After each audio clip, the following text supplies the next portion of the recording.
deixa um like.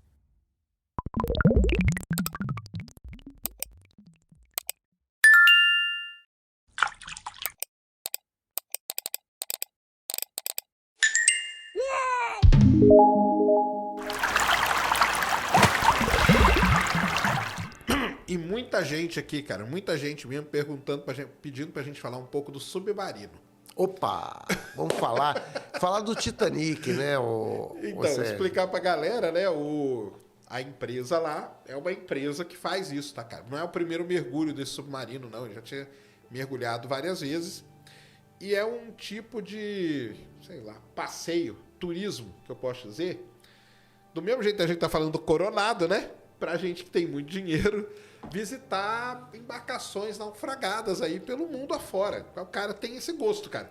Pô, é mórbido, eu gosto de coisa né? que se eu falar, vocês vão falar, cara, o Sacane é maluco. Então, mas eu gosto. Tem cara que gosta de ver barco naufragado.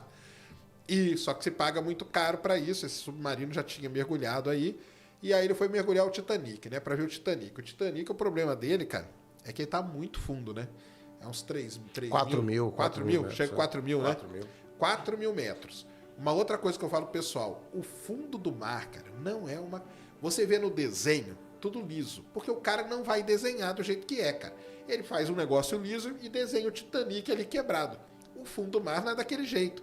Você tem montanha, você tem fossa, você tem, né?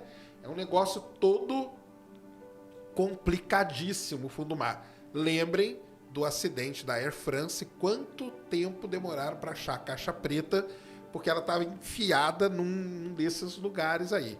Então o fundo do mar é um negócio muito complicado. Os caras desceram lá, nem vi mais notícia e tal, mas estão lá. Então, eu acho que é quase impossível sair. Também acho. O comandante do navio que estava em cima falou que eles podem ter prendido esse submarino, esse submersível, ele pode ter agarrado em algum lugar ali, ou no próprio Titanic, ou em algum canto, e aí vai ser muito complicado. Uma primeira coisa, tá, pessoal? Que tem muita gente falando que esse submarino levou a internet do Elon Musk. Ele não levou, cara. Porque a internet do Elon Musk é uma antena. Não tem como você descer uma antena dentro do mar, cara. E outra, a antena, para ela funcionar, ela tem que estar ligada num cabo. Não, tem até uma história interessante, Sérgio, que é o seguinte, essa área que eu mexi, né? Eu me formei. Então, o que acontece é o seguinte, a comunicação de submarinos, ela é feita em baixíssima frequência. Então, o que acontece, gente? Não há propagação no mar, você não consegue propagar dados em grande volume. Então, o que acontece? Se você for ver, tem até umas antenas, se você for no Rio, acho que tem umas antenas enormes, assim, que são comunicação em baixa frequência, ou seja, são poucos dados, é aquela coisa assim, A, B, C, é um negócio bem lento. Então, como que era feita a comunicação? Alguns submarinos desses, eles têm um cabo que une ao cara e que ele pode fazer um tráfego de informação. Esse submarino, é o Tethered, né, que a gente fala. Esse submarino específico não tem cabo. Não tem. Né? Então, na realidade, é bastante temerário, né? Eu estava até lendo que teve um cara teve lá um que desses aí lá. que não quis ir, porque quando ele ficou sabendo como que era feito o submarino e tal. É um negócio meio experimental e não sei o quê. E o pessoal tá até brincando, falando que o do Iberê é até melhor. Eu não duvido, não, porque o Iberê tomou todos os cuidados com o submarino dele. E aí eu falo, que era movido ao joystick e tal.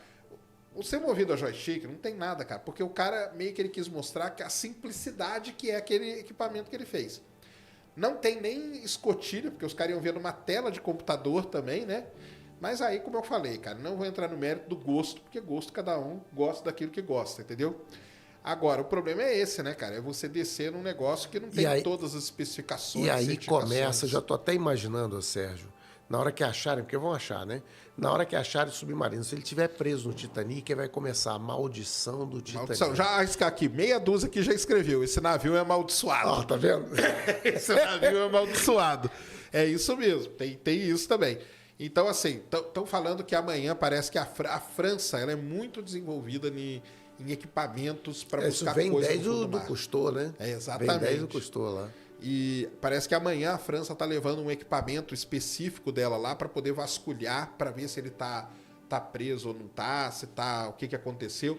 Uns dizem que ele já implodiu, entendeu? Não dá para saber, nada disso, temos que esperar. Então não tem muito o que falar. Mas os caras foram lá para quê? Para ver o Titanic, né? E o Titanic? Você gostaria de ver o Titanic assim? Olha, eu vou te dizer, eu sempre gostei dessa história, escrevi até um artigo sobre isso, Sérgio. Porque o Titanic, ele por trás dele tem muitas coisas estranhas, né? Inclusive tem um livro que foi escrito alguns anos antes, né? Que descreve muito do que aconteceu com o Titanic, né? E algumas características do próprio naufrágio, né? Que todo mundo já conhece pelos filmes e tal, mas tem uma característica específica chamada o navio misterioso, o Mystery Ship. E aí eu fiz um levantamento, que é aquela história, mexe com astronomia. Então, qual foi a minha curiosidade? Qual era o céu na hora que ele afundou? Quando eu fui ver o céu, qual não era a minha surpresa? Quando eu vi que Marte estava se pondo. E aí tinha uma lenda de que as pessoas lá, muitas, disseram, não, vamos aguardar aqui, não vamos para os escaleres, porque a gente está vendo um navio.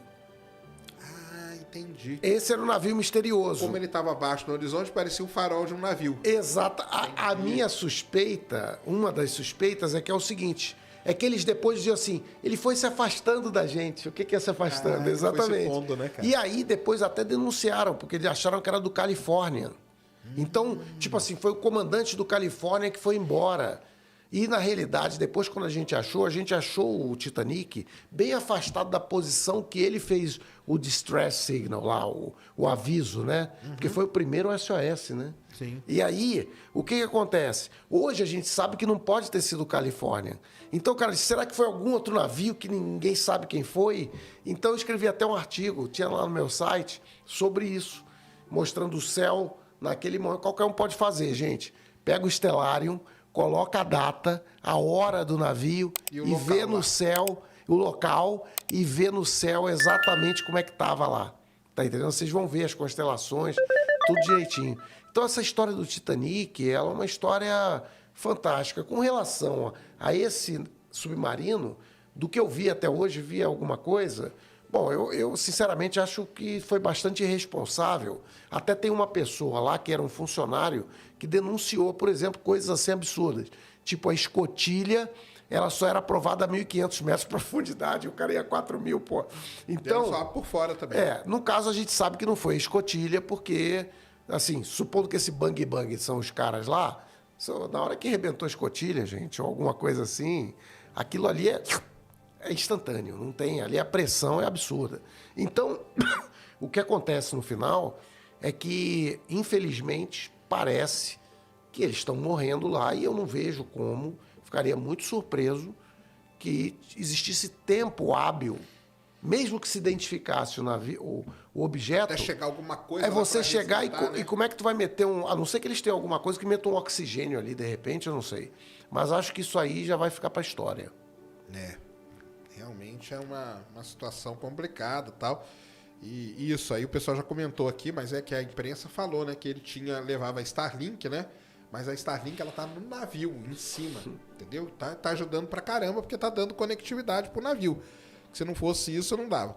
Aí o pessoal perguntou aqui, não tem nenhum telescópio que dá pra ver o Titanic? Não dá, cara, porque 4.000 metros de profundidade, você não tem luz. O telescópio funciona com luz. O nosso objeto de estudo do astrônomo é a luz. E isso não adianta você mirar um telescópio lá. Isso que você mencionou é interessante, porque abaixo de 30 metros já é negro. Então é o seguinte, se você está a 100 metros, 200 metros de profundidade, 3.000 metros, 5.000 metros, ninguém enxerga absolutamente nada. E se vocês forem ver, interessante, você já viu aquele que eles mandam lá para baixo? Aquele holofote para ver 3 metros de distância, cara, é um holofote desses de estádio de futebol. Os ROV então, que a gente chama. Eu já vi muito ROV, que eu trabalhei embarcado. E eu muitas vezes ia acompanhar o cara nos ROV ali, entendeu?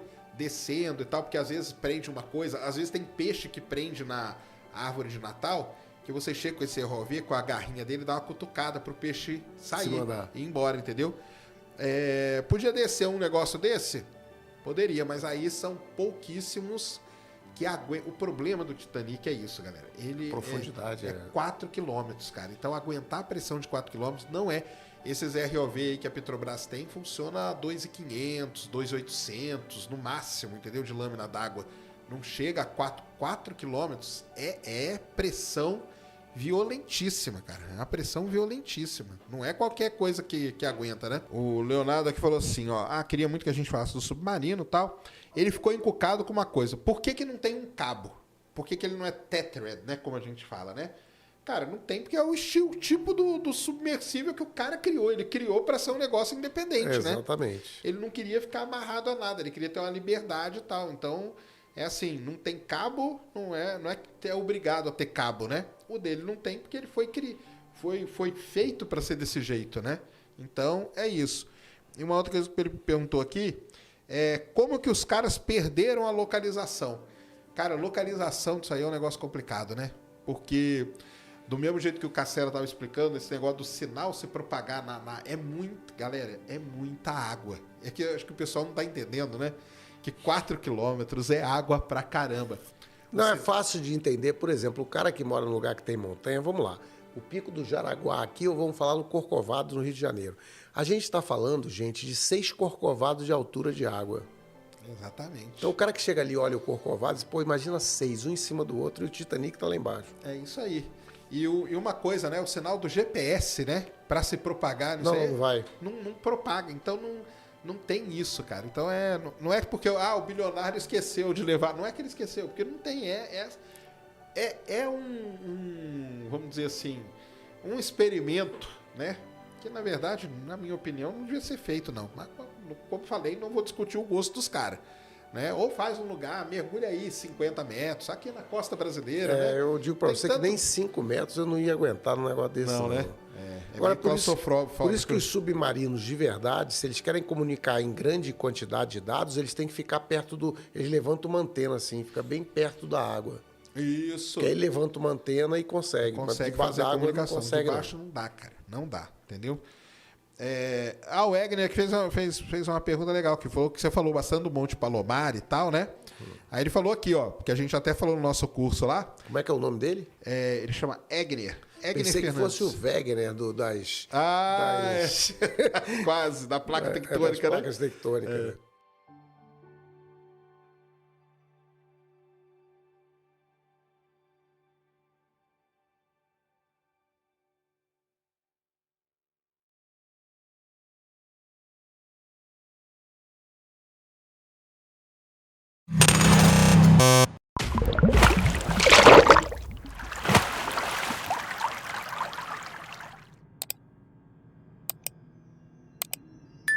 E aí, deixou o seu like?